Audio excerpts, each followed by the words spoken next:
Welcome to the Spinoso Podcast. I'm your host, Dr. Alex Spinoso. My experience and expertise is in scaling all types of medical businesses. This isn't a podcast telling you you should do this. I'm just telling you how I did this. And obviously, looking around, it worked. I want to help you build your business, take ownership of your life, and become a better leader at home and at work. So let's get into it today.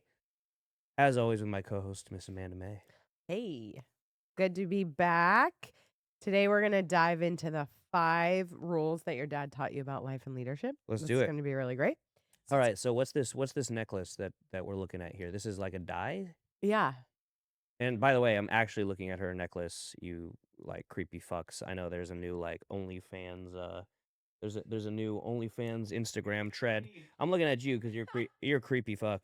A new OnlyFans or whatever trend where the girls are saying like the waiter commented on my necklace and it's just and then they have a selfie of their necklace and it's just huge tits. So Like they're not wearing one. yeah, yeah, exactly. That's what it was. Or maybe they did and they intentionally positioned the necklace to fall right between the breasts. No, they Women weren't. do that. They're not wearing any like Oh. necklaces in any of these videos. It's or clips. It's just their boobs. But that Well, being it's always said, very it's interesting. actually a necklace, and It it's a is. what is it? A die? Die. A die? Oh, Yes. so what's that? I mean, I know Well, we used to from live in Las Vegas. Vegas. Yeah. Right. Yeah. That's it. That's the whole story. It's just Yeah, because very I lived lucky. in Vegas. I'm lucky. That's Lucky like it? that. Yeah, the number 1 has a little diamond on it. Oh, okay. Yeah, I'm lucky. And so it's about. Oh well, that wasn't as exciting as I thought it'd be on the intro band. No, it really wasn't. All right, Yeah, it moving wasn't. on. But what is interesting is the OnlyFans thing. We can go back to that because that's pretty funny. 'Cause you're And doing that's that now? actually no, I'm definitely not doing that. But I do think it's quite interesting when women like have this rant on like being sexualized, and then I'm like, do you look at what you're wearing? Like, do you think men aren't going to be like looking? Yeah. Like you're Yeah. intentionally wearing your necklace between your breasts. Yeah, I tell my wife to And do that all the time. So It's important. It's super important. Men are highly you. visual, guys. Men are highly visual, ladies. You know, trust me when you say men are highly visual. So, like, you wonder why that shit gets likes and comments and whatever, because I want to see my wife's tits out all the time. I don't really care. Oh, Yeah. that's great. Well, I think that's good for in this situation. And that's You're talking scientifically about your wife. proven to help you live longer. Scientifically proven, studies posted, random double-blind study, staring at your spouse's boobs every day will help you live longer. That's a published study. Hey, put the published study in the caption. Show notes. Link it. Show notes. Make this into a short reel as well. Look at titties, guys. It will save your life. Moving on. It'll make you live longer. So, taking that into consideration, though, I have always been very intentional. Well, not always, because I did live in Vegas for a little while. Okay. So I had a little crazy period too. But after I decided this probably isn't going to get me where I want to go, I was like, I have to be careful because I work with a lot of men. So like over sexualizing myself in like the work environment, I think is not the best way to actually have people pay attention to what you say. Yeah. So yeah. So I don't have my boobies out on the show. That's not going to happen. That's a good thing. Thank God. Yeah. Good thing. I don't need to see that around here. Okay. I'll just look at Stefan's boobies. You did a back pop. Love it. That's great. I even saw it under your sweatshirt. So it's obviously been working out. I'm sure your wife's been staring at you. It's obviously been working out. So, did you learn that from your dad? What, boobies? Looking at boobies. Well, I mean, that's a family of boob lookers. We love Oh. boobs. Period. Yeah. I mean, it's just what it is. Like just tying it back. Yeah, to we're what you've learned from your Italian, father. so when it comes to butts, we've got big butts. We're muscular butts. I mean, if I want to look at butt, I just grab my own butt. Yeah. So that's what it is. That's great. Oh Yep. my God. That's I how it is never in life. know what you're going to say. Boobs rule. Let's do it. And grab your own butt. And All grab your own butt. right. So if you follow Alex on social media, then you've seen him post lessons from his dad and everything from generosity that your dad has shared, like giving his pants to a stranger, the loyalty that he has, that Spinoso grit, we will call it. And we're going to slow down a little bit and today unpack some of those lessons in a more full way so that you can explain what those are. Because behind the Instagram moments, there is story and philosophy that you've pulled from that. And it's really shaped who you are. And recently we did a podcast solely about the things you learned from your mom. So it's only fitting that now we do one about your dad. And these rules really have shaped a lot of your leadership style and how much of who you are today and your leadership style comes back to your father. How much would you say? People are always going to lead and live based off of what they learned as a kid. I think a- anything is going to be habits are caught not taught. And so growing up, my dad was definitely one of those guys that are, if you're going to do it right, you better do it yourself. Like your word is your bond, etc. And so I'm going to get into some of those things that I think are lost in today's world, especially with entrepreneurs, business owners, people. And it's a lot of it is old school way of thinking, but it's the only way of thinking if you really want to be successful, period. And guys, all of my really wealthy friends, really wealthy mentors, people who have built multi-billion-dollar businesses around me, uh, and multi-million dollar businesses around me, they all really follow these rules. These things that my dad taught me, these 5 things my dad taught me and rules, and they lived by them. And they continue to live by them, and that's how they built their businesses. So we're gonna get into it, guys. Into it. We're gonna get into it. And he didn't teach me to speak very well. He's a Jersey Italian, so here we go. Fuck you. Let's go. All right. You know, the thing that I take away really from the things that you've talked about with your family is that loyalty is everything.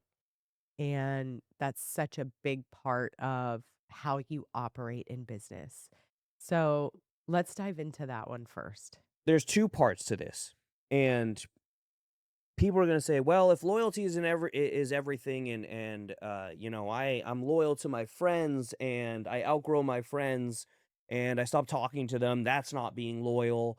Or, "Hey, I work for this business for 20 years or 10 years, and I never got a raise, or I never got X, Y, or Z, or I was never slated to be manager or chosen to be manager."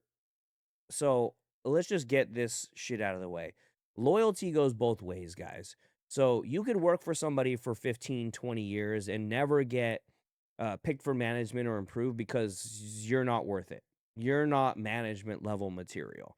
And the same with, unfortunately, people who have worked in Genesis, where all the people that we have now, a lot of them were not the people that we had at the beginning. Yes, there are a good amount of people, and we have uh we outlast, I would say, the norm when it comes to people who work for us, because we like to treat people really well, pay them well, but we also have a lot of accountability. We have core values, and so there's people who broke those things that were loyal to us, but in the end, they broke core values, and we had to get them out of our company. So being loyal, essentially doesn't mean that they're allowed to do whatever the fuck they want. Employees aren't allowed to do what the fuck they want, etc.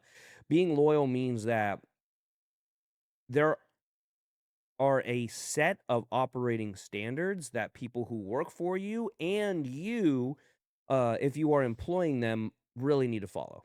So I grew up in a Puerto Rican Italian family, both Latin side and Italian side, very very much loyalty based. It's not a concept, it's a code. In the Latin side, you're loyal to your family and to your uh really superiors and elders in the family, even if they are pieces of shit, really, in the Latin culture. And that's true. Look, I'm not saying that just to say that. In the Latin culture, you are to forgive everyone for being terrible to you no matter what. Even if they are terrible to you. It's because they're an elder, they're allowed to be terrible to you. Now, that's not going to happen in my house. But number 2, I mean, on the Italian side, it's a family affair, period. There's been plenty of movies about Italian families. I don't have to get into it. So, we can fight like cats and dogs in the house, but nobody outside the house is allowed to fight us. Because if you're going to do that, then we're going to circle the wagons, and we're going to make sure that you are buried in a shallow grave with your ass out so I can park my bike with you. Okay? So that's exactly how we feel about that in conflict. And the difference with I see families specifically and family drama in general is that people will I see couples and people going and complaining about their spouses or about their lives to other people. And I don't fucking do that at all. Like, I don't care how much my wife annoys me or my kids drive me insane every once in a while. I won't complain about my life or about my family or about my drama to anyone else outside of this house. I don't talk to anyone else outside of this house. I don't even talk to my parents or my sister about any drama or issues that are ever happening inside this house. I just fucking don't. And people don't get that. They put their shit out online. They complain about it here and there. They talk to other people about it. And I'm just not fucking wired like that, period. And my parents were not wired like that. They never did that. Even though they did sometimes fight like cats and dogs in the house. But outside the house, we were always united as a family. We were always together as a family. And in business, really, the same thing applies. Like, you might disagree behind closed doors, and I think those good to great businesses always have disagreements. And even in that book, they said there would be some knockdown, drag out arguments, but based off of what the end result was, when we walked out there, there was a united front. And I say that in every single one of our executive meetings is that what we talk about here stays here. But if we disagree on something, once we go out into the real world, once we're dealing with clientele, once we're working with our teams locally, the managers, they have to be on the same fucking page. They don't have to like each other. I don't care if they like each other. I don't care if they hang out with each other. That's not what Genesis is about. We are here to, yes, be the best place to work in the healthcare field, but to get the best results for the clients. And you can't get the best results for your client if you're just always at war with each other, focused on yourself and not focused on the people who are in front of you. So disagree behind closed doors, but when you walk out there, when you're on the same field, make sure you have a united front. Totally. I watched a video, it was a pretty funny reel about the differences between men and women in regard to this. And women like need to have a place to vent. So they'll go, let's say, talk to another woman or a coach or something to like process through their feelings if something is going on, right? Let's say in their marriage or relationships. But men, when and it was really funny because they're talking to each other, a man and a woman, like a relation, they're in a relationship together, talking to each other about she's asking him, like, "Well, you don't talk to anybody? Like, you don't tell your friends? Like, how do you know, like, what to do?" And he's like, "You want me to go talk to my friends about understanding you Hmm. when I don't understand you? Yeah. How unfair is that to them?" It was hilarious. I was like, "That's so true. It's such a man perspective." I do think women sometimes process better out loud, but having in that regard, having like one safe person that's like, if you gotta get it off your chest, I'm not saying all men are that way or all women are that way, but do you think it's predominantly a man thing? The men I know tend to like keep that under wraps. But from the female perspective, if you do have to process, do it with somebody that you trust, not online. And then that, it stays in that space, that safe space, I guess, if you have to talk through something. Yeah, if Um, you gotta talk through mental issues, find somebody, find help. Like, if you're going through like depression, anxiety, any of that shit, definitely talk about it. If it's about your spouse, don't be a fucking bitch. Period. Don't be a bitch. You don't need to go fucking talk to anybody else about it. I'm gonna tell you that right fucking now. You don't need to go talk to anybody else about it. You need to look at yourself. You need to figure out what the fuck you're doing wrong and you need to change it. Or you need to figure out what they're doing wrong and you need to sit back and say, hey, let's have a conversation about this mm, and have a real fucking conversation. Period. If it's not about mental health, look, you can figure it out your fucking self. Period. If it is about mental health, go get help. yeah, 100%. No questions asked about that because that shit will turn you inside out and you cannot do that alone. right.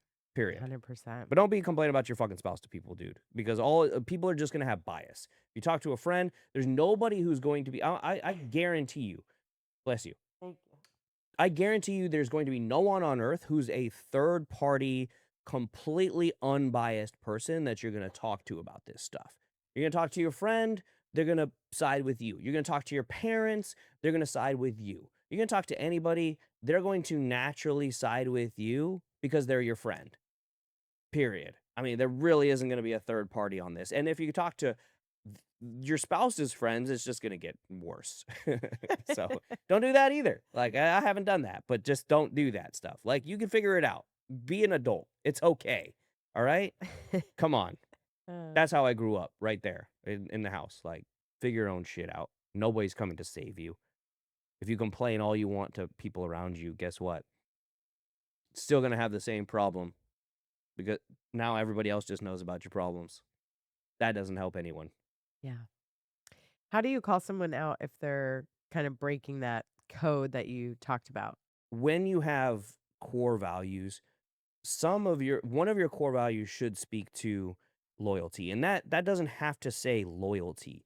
It could be teamwork in our company. It could be integrity in our company. Those are the core values that suggest like loyalty to the company. If you're going online and you're blasting about how terrible your manager is, guess what? At some point we're going to find that out and we're going to fire you. You know, if you're creating drama, stirring up drama, about that life, then guess what? Like, that's almost always going to be not a call out. It's just gonna be a termination, period. You know, you could keep your mouth shut and you can have those private conversations or those arguments on behind the scenes, and those will be fixed. They'll be heard and they'll be fixed. But if you ever try and go publicly, then public with it or anything like that, then it's not gonna go well for you. It Period. doesn't make you look good It either. doesn't make you look good. It just When I see that online, there's a couple that had a very successful podcast, very well known in media, and they just went through a divorce, and she's been posting a bunch of stuff about what caused the divorce and conversations with lawyers and, all the things, and I'm like, "Oh, man." It's tough because it's like, that doesn't make you look good. no, Like, it just even makes even though the situation was more about his actions, it's like, still doesn't make you look good. it Like, just leave it yeah. alone, It just makes you Like, look at like you're complaining about your life to everyone else, and everyone is like what you need is that external validation that people need from someone else that it's like it's gonna be okay and like but none of that shit goes well in the long run because everybody's just like, okay, cool. Well, that lady's just gonna complain about everything, and it could be a guy too. It happens both ways. There's yeah. dudes that complain about everything in their life too, and after a while, it just gets like this is fucking terrible to listen to you. I just want to block you because I don't want to listen to you complain about your life or complain about a situation in your life. It does not help you guys at all to complain about loyalty or even the lack of loyalty from people in your company. It doesn't help. It's not going to help you to complain about it. You're not going to get anywhere. So, growing up, I was a small kid. I got picked on and bullied a lot for being my size. I also wore old school style pants. Let me tell you, my dad was a contractor and he wore Costco jeans and has worn Costco jeans his entire life with work boots. So I unfortunately had to wear Costco jeans with work boots, and sometimes those jeans got shorter and shorter and shorter. I wasn't allowed to sag or wear baggy clothes back then, or just it was belt and making sure I'm wearing the proper jeans. While at the same time, they did not build proper jeans for my build back then. One being short and two playing soccer, so I had huge legs, and there were no stretchy pants back then. Sorry, there were no yoga pants back then. They weren't invented yet. At the same time, there were no, lycra lined jeans now that can like fit different sizes. It was just straight up jean. Like there was no stretch to them at all.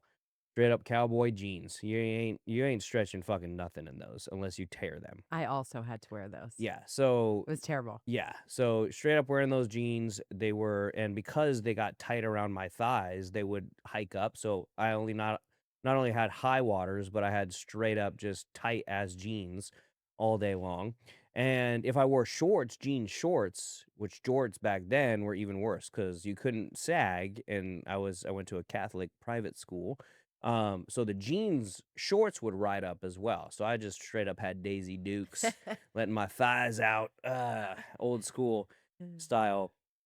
But that being said, I got in a lot of I didn't get in a lot of fights, but I got picked on a lot. And as I got older, my dad used to teach me like, you know what, if you're gonna get into a fight, there are no fair fights at all.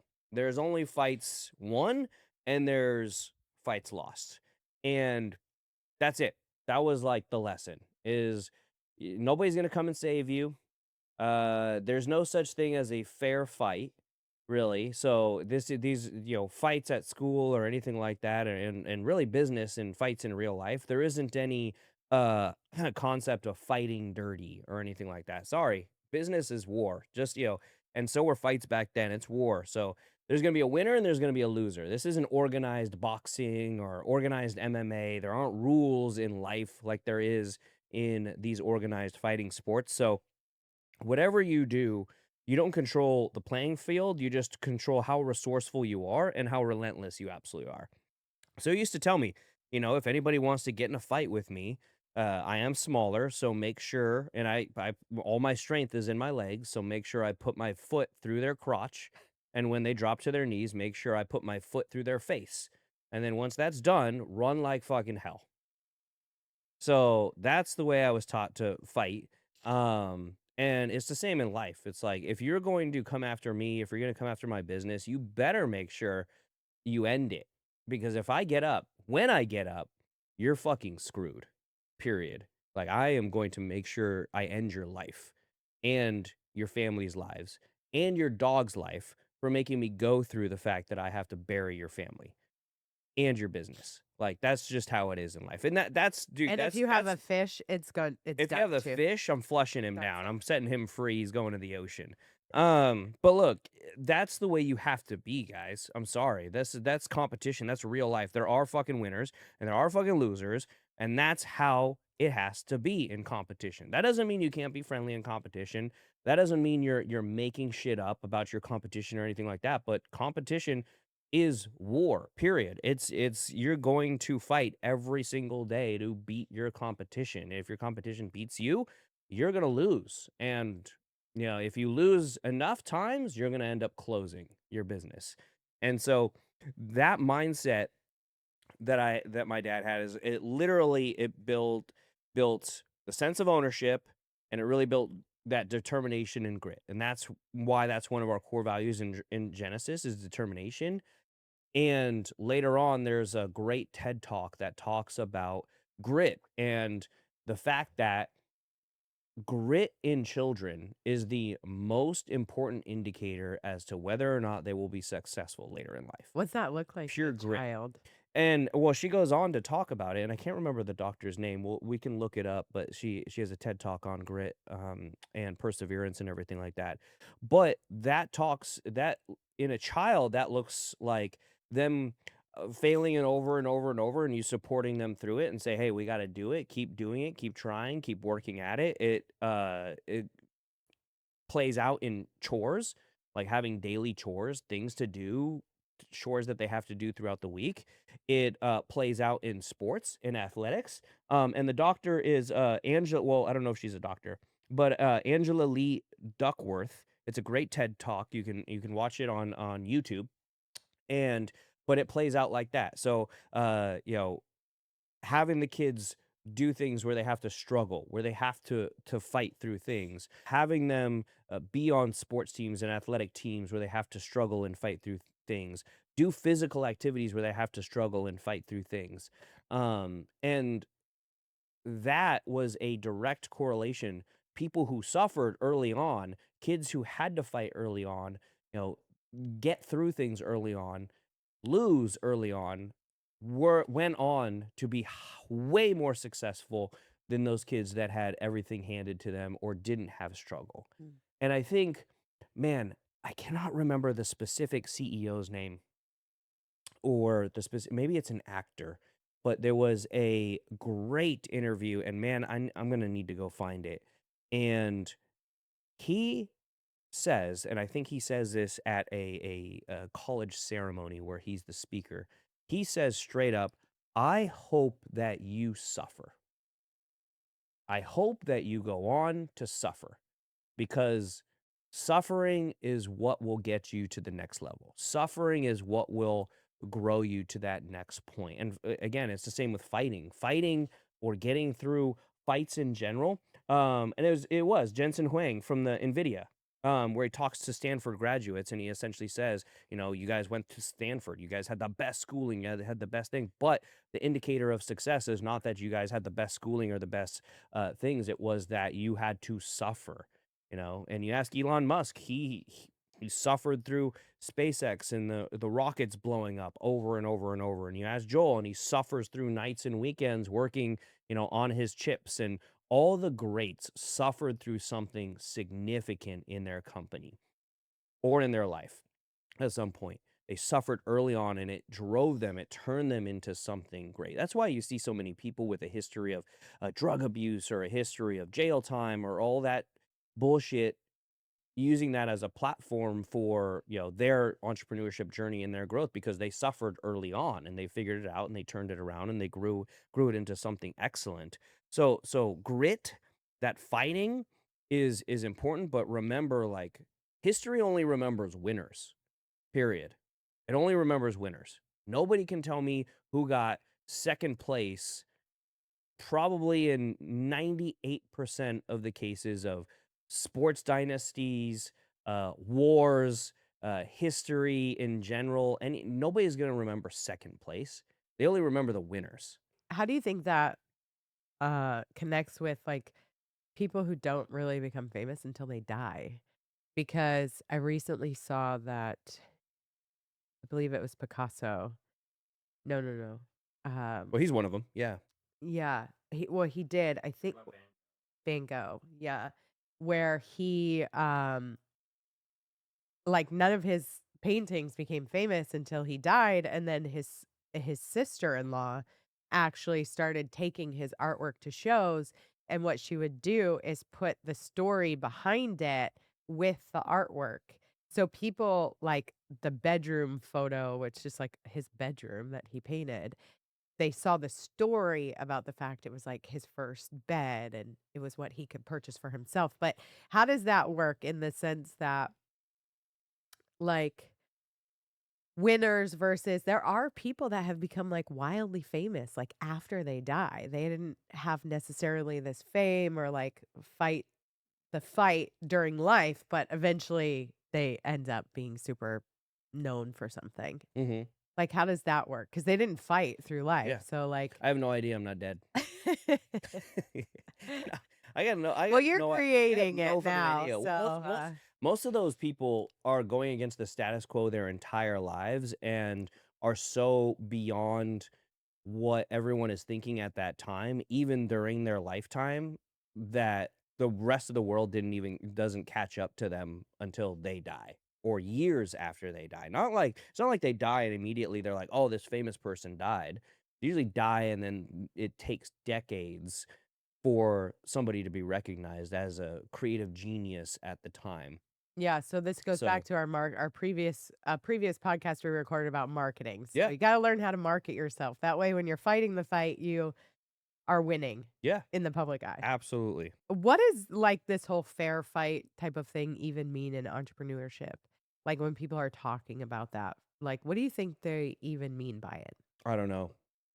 They're fucking losers. it? Do you think there's ever a time to have like a win-win situation? Oh, absolutely. Yeah, no, but that doesn't mean that, but then you're not in a fight, you're not in competition. So what happened was we have our pharmacy and a neighboring tenant has literally been harassing our staff every single day that we get deliveries. And we have two suites, so there's plenty of space for the delivery truck to sit in front of us. And all they do is deliver and leave. But this guy has come across the entire parking lot to harass our delivery drivers, to threaten our staff, to yell obscenities to our staff, and racist things to our staff. Our head pharmacist is a black guy. I talked to the landlord, and essentially we were looking to move already, and actually we're currently uh, today getting a lease on an expansion for that location, that company. So we'll have a second location, which will be great. But at the same time, he's still bothering the staff on a daily What's basis he there. mad about? The delivery trucks, he's saying that it's affecting his business, etc. But it's not. He's just being an old codger, who is annoying as hell. So I told the landlord, okay, well, I will buy him. I'll buy his lease out. That's it. Move him, or I'll move our business. I don't really care. And we're a much better tenant, and we spend a lot more money than this guy does. So I took his lease, and he's getting kicked out. Period.